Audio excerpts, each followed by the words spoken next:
എല്ലാവർക്കും വിനീത നമസ്കാരം. ശ്രീമദ് ഭാഗവതം ദശമസ്കന്ധം അധ്യായം 11 എന്ന് ആരംഭിക്കണം. നന്ദഗോപര് അവിടെ ഉണ്ടായിരുന്നില്ല. യശോദമ്മ കണ്ണനെ ഉരലില് കെട്ടിയിട്ടപ്പോ കണ്ണനിങ്ങനെ ഉരല് വലിച്ചോണ്ട് പോകുമ്പോ കുട്ടികളുണ്ട് പിന്നാലെ നടന്നു. ഞാൻ ആനയാട്ടോ, ആന മരം വലിക്കാട്ടോ എന്നൊക്കെ പറഞ്ഞിട്ടാണ് ആ ഉരല് വിലങ്ങനെ ഇട്ടിട്ട് കണ്ണൻ പോകണത്. പിന്നാലെ കുട്ടികളെ ആർത്തു വിളിച്ച് പിന്നാലെ കുട്ടികളും ഉണ്ട്. ആരും അഴിച്ചു വിടരുതെന്നല്ലേ പറഞ്ഞിരിക്കണത്. അതുകൊണ്ട് ആ കുട്ടികളും കണ്ണന് രസമായിട്ട് കളിച്ചോണ്ട് കൂടി കൃഷ്ണന്റെ കൂടെ. ഭഗവാനും ചിരിച്ച് കളിച്ചോണ്ടല്ലേ പോക്ക്. വൃക്ഷങ്ങള് മറിഞ്ഞു വീണ ശബ്ദം കേട്ടു. ഭയങ്കര ശബ്ദം. യശോദയും നന്ദന്മാരും നന്ദഗോപരും ഒക്കെ വല്ലാതെ പരിഭ്രമിച്ചു. കെട്ടിയിട്ട ദിക്കില് ഉണ്ണിയെ കാണണമില്ല. അപ്പൊ ഗോപി ഗോപാലന്മാരോടും കൂടി വേഗം, എവിടെ? ഞാനിവിടെ ഒരലുമില് കെട്ടിയിട്ടിട്ടുണ്ടായിരുന്നു, ഉണ്ണിയെ ഞാനിവിടെ ബന്ധിച്ചിട്ടുണ്ടായിരുന്നു എന്ന് പറഞ്ഞു യശോദ. ഉണ്ണിയെ കെട്ടിയിടേ? എന്തിനാ യശോദ ഉണ്ണിയെ കെട്ടിയിട്ടത്? യശോദയ്ക്കും ആകെ വിഷമായി. അങ്ങനെ എല്ലാവരും ആ വൃക്ഷങ്ങള് വീണ ശബ്ദം കേട്ട സ്ഥലത്തേക്ക് എത്തി. നോക്കിയപ്പോ എന്താ, അവരെല്ലാവരും അത്ഭുത സ്തബ്ധരായി. ഇത്ര വലിയ വൃക്ഷങ്ങള് ഒരു കാറ്റും കൂടിയില്ലാതെ എങ്ങനെ മറിഞ്ഞു വീണു? ആ മരച്ചില്ലകളുടെ ഇടയിൽ കളിക്കണ കുട്ടികൾക്ക് ഒന്നും പറ്റാത്തത് അതിനും അത്ഭുതം. അവര് കളിച്ചോണ്ടിരിക്കുക അവിടെ. നന്ദഗോപുരം ഓടിച്ചെന്ന് ആ കണ്ണനുണ്ണിയെ കെട്ടിൽ നിന്ന് അങ്ങോട്ട് മോചിപ്പിച്ചു. മാറോടണച്ചങ്ങോട്ട് പുലുകി. ഒന്നും പറ്റിയില്ലല്ലോ. ഇത്ര വലിയ മരങ്ങൾ വീണിട്ട് ഈ കുട്ടികൾ ഇവിടെ നിന്ന് പിന്നെയും കളിക്കുക. വേഗം, ആരാ ഉണ്ണി എങ്ങനെ കെട്ടിയിട്ടത്? അമ്മ എന്ന് പറഞ്ഞു. പാവം. അങ്ങനെ വേഗം കെട്ടിപ്പിടിച്ച് ഉമ്മ വെച്ചു. അപ്പൊ പറയ, കണ്ണനോ ആരോടാ ഇഷ്ടം? അമ്മയോടാണോ അച്ഛനോടാണോ? എപ്പോഴും അങ്ങനെ ചോദിക്കുമ്പോ അമ്മയുടെ അടുത്തേക്ക് അങ്ങോട്ട് ചാടും കണ്ണൻ. ഇപ്പൊ കണ്ടില്ലേ, അമ്മ കെട്ടിയിട്ടില്ലേ ഉണ്ണിയെ ചോദിക്കണം. യശോദ ആ പ്രേമപാശം കൊണ്ട് കെട്ടിയിട്ട് അത് അഴിക്കാൻ നന്ദഗോപർക്ക് മാത്രമേ അത് പറ്റുള്ളൂ. വേറെ ആരും അത് അഴിക്കാതിരുന്നത്. നന്ദഗോപര് ആ സ്നേഹപാശം കൊണ്ട് തന്നെ, പ്രേമപാശം കൊണ്ട് കെട്ടിയത് പ്രേമം കൊണ്ട് തന്നെ, സ്നേഹം കൊണ്ട് തന്നെ അഴിച്ചു കൊടുത്തു. അപ്പൊ ആരെയാ ഉണ്ണിക്ക് ഇഷ്ടം എന്ന് ചോദിച്ചപ്പോ യശോദമ്മ അങ്ങനെ കണ്ണ് നിറഞ്ഞ്, കഷ്ടം വേണ്ടിയിരുന്നില്ല, ഇങ്ങനെ ഉണ്ണി ഞാൻ അത് കെട്ടിയിട്ടിട്ടല്ലേ എന്ന് വല്ലാത്ത പശ്ചാത്താപം തോന്നി യശോദയ്ക്ക്. അങ്ങനെ കണ്ണ് നിറഞ്ഞു നിൽക്കുക. അപ്പൊ വേഗം അമ്മയോടാന്ന് പറഞ്ഞില്ല, വേഗം അച്ഛനെ കെട്ടിപ്പിടിച്ചു. അമ്മ ഇങ്ങനെ ഒരു നോട്ടം നോക്കി. യശോദയ്ക്ക് അതും കൂടി കണ്ടപ്പോ വല്ലാത്ത സങ്കടമായി. എന്തായാലും ഉണ്ണിക്ക് കേടുകൂടാതെ കിട്ടിയല്ലോ എന്നുള്ള ഒരു പരമാനന്ദം എല്ലാവർക്കും. അപ്പൊ കുട്ടികള് പറയുന്നുണ്ട്, കണ്ണനെ മരം മറിച്ചിടുക ചെയ്തത്. രണ്ട് മരത്തിന്റെ ഇടയിൽ കൂടെ വലിച്ചു. ഭയങ്കരമായിട്ട് വലിച്ചപ്പോ മരം വീണതാ. യശോദമ്മേ ഞങ്ങള് കണ്ടു, കുട്ടികള് പറയാ. എന്നിട്ട് 2 ദേവന്മാര് മരത്തിന്റെ ഉള്ളിൽ നിന്ന് വന്നിട്ട് കണ്ണനെ നമസ്കരിച്ചു. അതും പറയുന്നുണ്ട് കുട്ടികള്, ഞങ്ങള് കണ്ടതാ. കുട്ടികള് പറഞ്ഞത് വണ്ടിയുടെ കാര്യം പറഞ്ഞ മാതിരി ഇതും അവര് വിശ്വസിച്ചില്ലേ. എന്തൊക്കെയാ കുട്ടികള് പറയുന്നുണ്ട്. എന്തായാലും ഉണ്ണിക്ക് ഒന്നും പറ്റിയില്ലല്ലോ, നിങ്ങൾ വേഗം വരൂ ഇനിയെന്ന് പറഞ്ഞിട്ട് എല്ലാവരും കൂടി ഗൃഹത്തിലേക്ക്. ഉണ്ണി അങ്ങനെ മാറി മാറി എടുക്കണ്ട എല്ലാവരും, ഒന്നും പറ്റിയിട്ടില്ലല്ലോ എന്നൊക്കെ പറഞ്ഞിട്ട്. അങ്ങനെ നോക്കട്ടെ ഉണ്ണിക്ക് എന്തെങ്കിലും പറ്റുമെന്ന്. ഉണ്ണി കണ്ണ വേഗം ഗോപസ്ത്രീകള് വിളിക്കാണ്. താൻ ബന്ധനത്തിൽ പെട്ടാലും അന്യരെ ബന്ധനത്തിൽ നിന്ന് മോചിപ്പിക്കുന്ന ആ മോക്ഷദാതാവ് അമ്പാടിയിൽ അങ്ങനെ പലതരത്തിൽ ഇങ്ങനെ കളിക്കുകയാണെന്നാണ് പറയണത് ഇതില്. അങ്ങനെയുള്ള അത്ഭുത ലീലകളാണ്. ഗോപസ്ത്രീകള് പറഞ്ഞു, അതെ ഉണ്ണി ഒന്ന് നൃത്തം ചെയ്യൂ കാണട്ടെ. നൃത്തമാടൂ കണ്ണ, നടനമാടൂ കണ്ണ, പെണ്ണ തരാം ഗോപാല മുകുന്ദ, പെണ്ണ തരാം ഗോപാല. അവര് പറയുമ്പോ വേഗം ഒരു ഇതും കൂടാതെ അങ്ങനെ നൃത്തം ചെയ്യുന്ന പറയണത് കണ്ണൻ അവർക്ക് വേണ്ടിയിട്ട്. പിന്നെയോ ഒരു പാട്ട് പാടും. ഇനി നൃത്തം ചെയ്ത് ക്ഷീണിച്ചില്ലേ, ഇനി അവിടെ ഇരുന്നിട്ട് ഒരു പാട്ട് പാടും നല്ല. അപ്പൊ ഉറക്കെ പാട്ട് പാടും. അവര് പറഞ്ഞത് മുഴുവൻ ചെയ്യ. അതാണ് വെണ്ണ തരാം. പാട്ടുപാടിയ കണ്ണന് നിറച്ചു വെണ്ണ. അപ്പൊ 2 കയ്യിലും വെണ്ണ തരാട്ടോ എന്ന് പറയും. ഇങ്ങനെ അവര് പറയണത് പോലെ ബ്രഹ്മകോടികളെ മരപ്പാവകളെ പോലെ കളിപ്പിക്കുന്ന ആ ചരാചര ഏക ചക്രവർത്തി ഗോപികളുടെ അടുത്ത് മരപ്പാവയെ പോലെ ഇങ്ങനെ കളിച്ചുകൊണ്ടിരുന്നു. പിന്നെ ഇതാ കച്ചവടക്കാരി വരണു.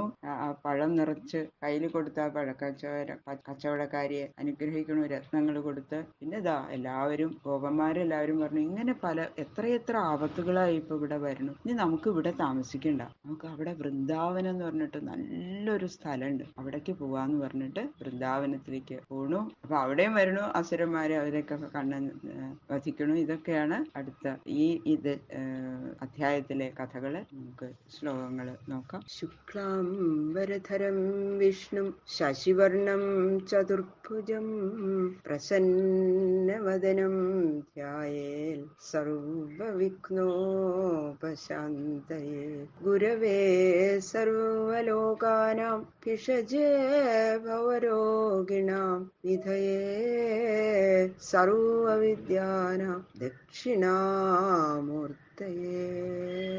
നമഃ.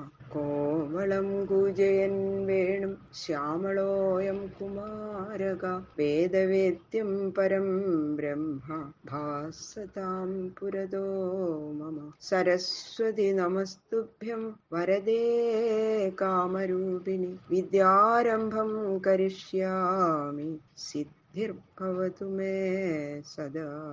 യോऽन्तः പ്രവിശ്യ മമ വാചമിമാം പ്രസുപ്താം സഞ്ജീവയത്യഖിലശക്തിധരസ്വധാംന അന്യാംശ്ച ഹസ്തചരണശ്രവണത്വഗാദി പ്രാണാൻ നമോ ഭഗവതേ പുരുഷായ തുഭ്യം നമഃ. ഓം നമോ ഭഗവതേ വാസുദേവായ.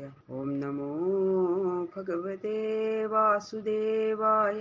ഓം നമോ ഭഗവതേ വാസുദേവായ. ഓം നമോ ഭഗവതേ വാസുദേവായ. അഥ ശ്രീമദ്ഭാഗവത ദശമസ്കന്ധ ഏകാദശോऽധ്യായ. ഓം നമോ ഭഗവതേ വാസുദേവായ. ഓം നമോ ഭഗവതേ വാസുദേവായ. ഓം നമോ ഭഗവതേ വാസുദേവായ. ശ്രീശുക ഉവാച ഗോപാനന്ദാദയ ശ്രുത്വാ ദ്രുമയോ പദതോരവം തത്രാജഗ്മുക്കുരുശ്രേഷ്ഠ നിർഘാത ഭയശങ്കിത. ശ്രീശുക ബ്രഹ്മർഷി പറഞ്ഞു, ഹേ ഗുരുശ്രേഷ്ഠ, നന്ദൻ മുതലായ ഗോപന്മാര് ഈ മരുതുവൃക്ഷങ്ങള് പുഴങ്ങി വീണ ശബ്ദം കേട്ടിട്ട് മഹാശബ്ദം കേട്ടപ്പോ ഇടുത്തി വീഴുകയാണോ എന്നുള്ള ഭയത്തോടുകൂടി ആ മരങ്ങള് വീണ ദിക്കിലേക്ക് വന്നു. ആ ഭഗവാനെ സ്തുതിച്ചുകൊണ്ട് നിന്ന ഗന്ധർവന്മാര് സ്വസ്ഥാനത്തേക്ക് പോകുന്നത് വരെ മരം വീണ ശബ്ദം വ്രജവാസികള് ഒന്നും കേട്ടില്ല. ഭഗവാൻ അങ്ങനെ ഒരു ശബ്ദം കുട്ടികളൊക്കെ കണ്ടു കേട്ടു. ഇതൊക്കെ കൃഷ്ണന്റെ എന്തൊക്കെ അവര് കണ്ടിരിക്കണു, അതൊക്കെ ഒരു സാധാരണ എന്നുള്ള മട്ടിലാണ് അവര്. കുട്ടികൾക്ക് ഇതിന്റെ പ്രാധാന്യം ഒന്നും അറിയില്ലല്ലോ. പക്ഷെ വ്രജവാസികള് ഇവര് തിരിച്ചു പോയതിനു ശേഷമാണ് ആ ശബ്ദം കേട്ടത്. അതാണ് ഭഗവാന്റെ അത്ഭുത ബാലന്റെ വിസ്മയ പ്രവൃത്തിയാണത്. ഇതൊക്കെ കേട്ടാലും അത് ശരിയാണെന്ന് വിശ്വസിക്കുന്ന ആളോട് പറയണം, ഹേ കുരുശ്രേഷ്ഠ, അങ്ങക്ക് ഇത് മനസ്സിലാവൂലോ.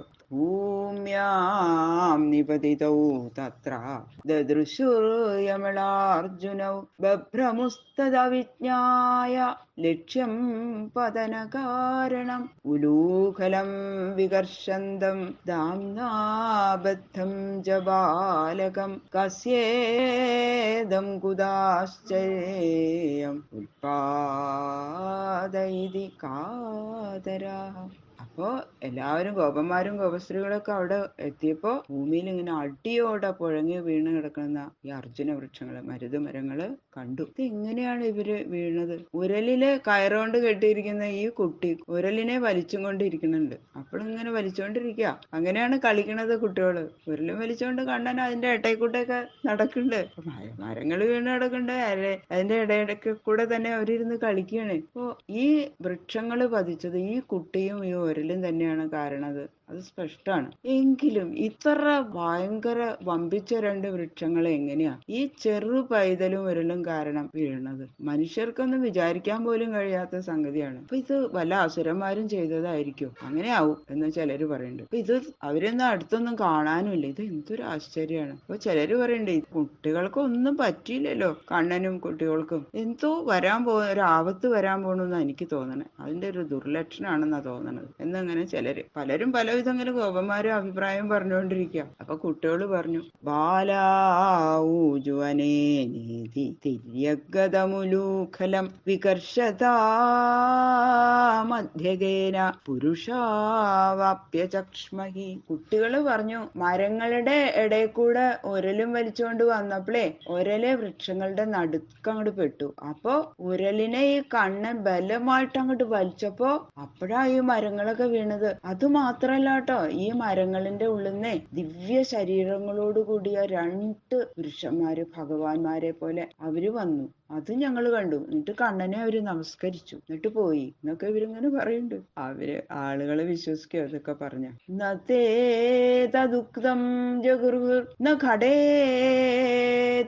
തസ്യ തത് ബാലസ്യോൽപാടനം ദരൂവോ കേജിൽ സന്ധിഗ്ധ ചേതസ. കുട്ടിയായ ഇവന് മരങ്ങള് പൊഴുക്കി വീഴ്ത്തിയാണ് എന്നൊക്കെ പറയണു. ഈ കുട്ടികളെ എന്തൊക്കെയായി പറയണേ? ഇതൊന്നും സംഭവിക്കില്ല എന്ന് ചിലര് പറയുന്നു. പക്ഷെ ചിലര് പറയാണ്, ഈ പൂതനയെ കൊന്നില്ലേ, ഈ ഉണ്ണിയല്ലേ ഇത് ചെയ്തത്, ഈ കണ്ണനല്ലേ. ഇതിനു മുമ്പ് നടത്തിയ കാര്യങ്ങളൊക്കെ ഒന്ന് ആലോചിച്ച് നോക്കൂ. കണ്ണൻ ഒരു അത്ഭുത ഇതാണെന്നാണ് എനിക്ക് തോന്നുന്നത്. ഈ വൃക്ഷങ്ങളും പൊഴുക്കിയത് ചിലപ്പോ ഈ കണ്ണൻ തന്നെയായിരിക്കും. തർക്കശാസ്ത്രപ്രകാരം കാര്യകാരണങ്ങൾ പരീക്ഷിച്ച് നോക്കണവർക്ക് ഈശ്വരന്റെ മഹാത്മ്യം അറിയാൻ കഴിയില്ലല്ലോ. അപ്പൊ സ്വന്തം അനുഭവങ്ങൾ വെച്ച് സൂക്ഷിച്ച് ഇത് എന്താണിത് ഇങ്ങനെ എന്ന് നോക്കണവർക്ക് ഈശ്വരന് ചെയ്യാൻ കഴിയാത്ത ഒരു കാര്യമില്ല എന്നുള്ളത് അവർക്ക് മനസ്സിലാവും. കുറച്ചുപേര് ഇത് ശരിക്കും എന്തോ ഈ കണ്ണൻ സാധാരണ ഒരു ബാലനൊന്നും അല്ല, ഒക്കെ ചെയ്യണതേ ഒരു അത്ഭുതം തന്നെയാണ് എന്നൊക്കെ അവരിങ്ങനെ പറയുന്നുണ്ട്. ഉലൂഖലം വികർഷന്തം ദാംനാബദ്ധം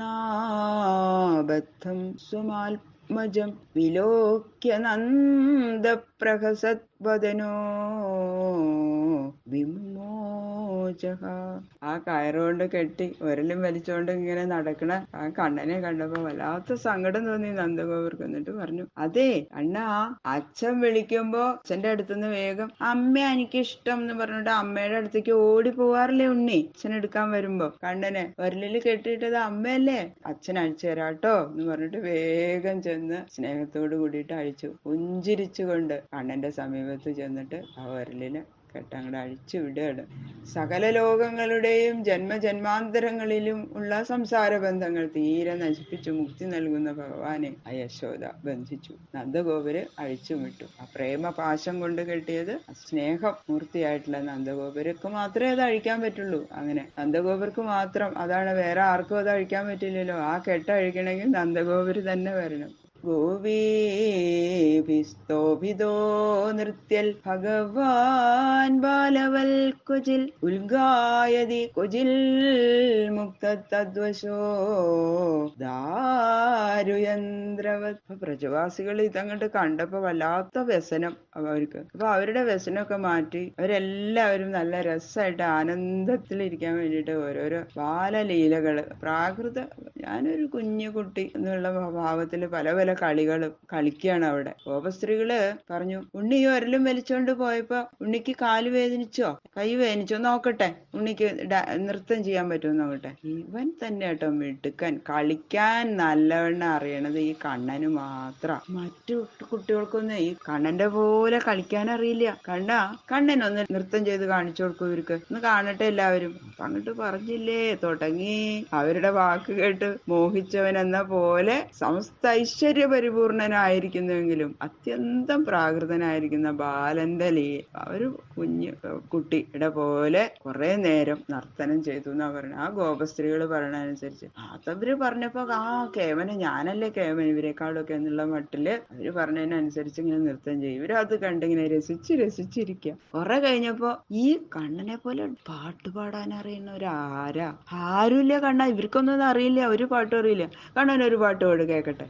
അത് പറഞ്ഞപ്പോ ഒന്നും അറിയില്ലാത്ത പോലെ മറ്റുള്ളവര് പറഞ്ഞതൊക്കെ അനുസരിക്കണ പോലെ ആ ഗോപസ്ത്രീകളുടെ കയ്യിൽ അകപ്പെട്ടിരിക്കുന്ന ഒരു മരപ്പാവ സദൃശനായിട്ട് കുറെ നേരം ഉച്ചത്തിൽ അങ്ങോട്ട് പാട്ടുപാടിയെന്നാന്ന് പറഞ്ഞു. ദാരുയന്ത്രവൽ, മരപ്പാവയെ പോലെ. അവര് പറയണതൊക്കെ എന്തൊക്കെയാ പറഞ്ഞാൽ അതൊക്കെ അങ്ങോട്ട് കേൾക്കുക. ആ ഗോപികൾ എന്തു പറയുന്നതോ അതിനെ തൽക്ഷണം അങ്ങോട്ട് അനുസരിക്കുകയാണ്. ഒരാളുടെ കയ്യിൽ പിടിച്ചിരിക്കുന്ന മരപ്പാവ ഏതെല്ലാം വിധത്തിൽ അവന് ഉപയോഗിക്കാൻ കഴിയുമോ അതുപോലെ ഭക്തന്മാർക്ക് ഭഗവാനെ കൊണ്ട് വേണ്ടുന്ന എല്ലാ പ്രയോജനങ്ങളും സമ്പാദിക്കാം എന്നാണ് പറയുന്നത്. ഭഗവാൻ ഭക്തന്മാർക്ക് അധീനൻ എന്നത് വ്യക്തമാക്കിയിരിക്കുന്നു. ആ ഗോപസ്ത്രീകളുടെ ഒരു ഭാഗ്യം നോക്കുക. എന്താ അവര് പറയണെന്ന് വെച്ചാൽ അതൊക്കെ ഇങ്ങനെ പറഞ്ഞ പോലെ ഇങ്ങനെ ചെയ്യാം. പിന്നെ എന്താ അവര് പറയുന്നുണ്ട് ഓരോന്ന്. ബാക്കിയുള്ള ശ്ലോകങ്ങള് നാളെ നോക്കാം. സർവത്ര ഗോവിന്ദനാമ സങ്കീർത്തനം. ഗോവിന്ദ ഗോവിന്ദ